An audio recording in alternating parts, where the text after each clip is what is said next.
বাঁধাকপির অনেক রেসিপি তো খেয়েছেন, কখনো এই রেসিপিটা খেয়েছেন? গ্যারান্টি দিয়ে বলতে পারি কখনো খাননি। প্রথমেই বাঁধাকপি থেকে কয়েকটি পাতা খুলে নিয়ে সেগুলোকে জলে সিদ্ধ করতে বসিয়ে দেব।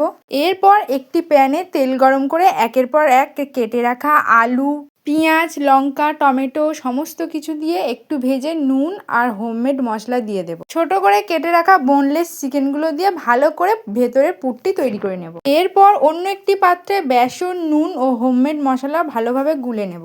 এতক্ষণে বাঁধাকপির পাতাগুলো সিদ্ধ করে জল ঝরিয়ে নিয়েছি। এরপর পাতাগুলোর মধ্যে একটু করে পুর ভরে ভালোভাবে মুড়ে নেব। সমস্তগুলো হয়ে গেলে বেসনের মধ্যে কোট করে নিয়ে আবারও প্যানে তেল গরম করে কোট করা বাঁধাকপির পকোড়াগুলোকে ভেজে নেব। একের পর এক পকোড়াগুলো বেশ লাল লাল করে ভেজে নেব। ভিডিওটি কে কোথা থেকে দেখছো অবশ্যই কমেন্টে জানিও। ভালো লাগলে লাইক করতে ভুলো না কিন্তু। একটু টেস্ট করে দেখা যাক।